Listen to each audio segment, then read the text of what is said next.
নমস্কাৰ সকলোকে মোৰ এটা নতুন ৰেচিপিলৈ সকলোকে স্বাগতম জনাইছোঁ। আহক গৰমত ঠাণ্ডা ঠাণ্ডা জুচৰ জুতি লওঁ।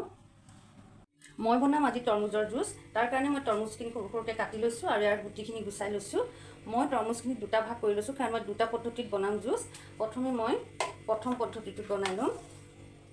ইয়াত এটা মিক্সি জাৰ লৈছোঁ আৰু তাত মই তৰমুজখিনি দি দিছোঁ। ইয়াত মই দিম অলপ ক'লা নিমখ আৰু অলপ দিছোঁ মই বগা নিমখ। ইয়াত দিছোঁ মই মৌ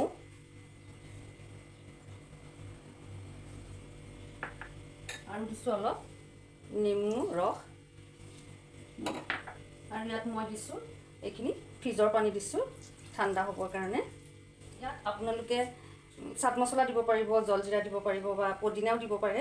মোৰ আজি পদিনা নাই গতিকে মই দিয়া নাই। এইখিনি মই এতিয়া মিক্সিত ভালকৈ পেষ্ট কৰি ল'ম। এইখিনি মোৰ পেষ্ট কৰা হৈ গৈছে।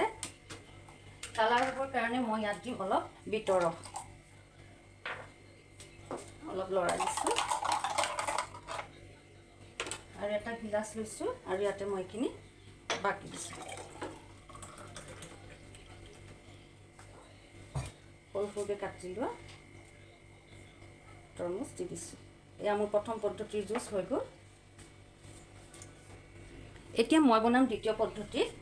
তাৰ কাৰণে মই মিক্সি জাৰটো ভালকৈ ধুই আনিছোঁ আৰু ইয়াতে মই তৰমুজখিনি দি দিম।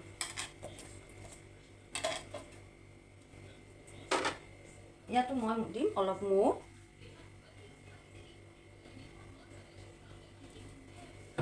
আৰু ইয়াত দিম মই অলপ গাখীৰ।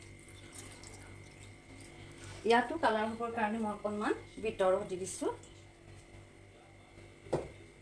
আৰু এতিয়া মই ভালকৈ পেষ্ট কৰি লওঁ। এইখিনি মোৰ পেষ্ট কৰা হৈ গ'ল। এতিয়া মই এটা গিলাচ লৈছোঁ, ইয়াতে এইখিনি বাকি দিছোঁ। ইয়াৰ ওপৰতো সৰু সৰুকৈ কাটি লোৱা তৰমুজ দি দিছোঁ। এয়া মোৰ দুটা পদ্ধতিত তৰমুজৰ জুচ ৰেডি হৈ গ'ল। আপোনালোকে যদি এনেদৰে বনাই খোৱা নাই, এবাৰ বনাই খাব। খাবলৈ বহুত টেষ্টি হয় আৰু গৰমত তৰমুজ খোৱাটো খুবেই ভাল। মোৰ আজি ৰেচিপিটো কেনেকুৱা লাগিল জনাবলৈ নাপাহৰিব। মোৰ এটা ইউটিউব চেনেল আছে, ছাবস্ক্ৰাইব কৰিব।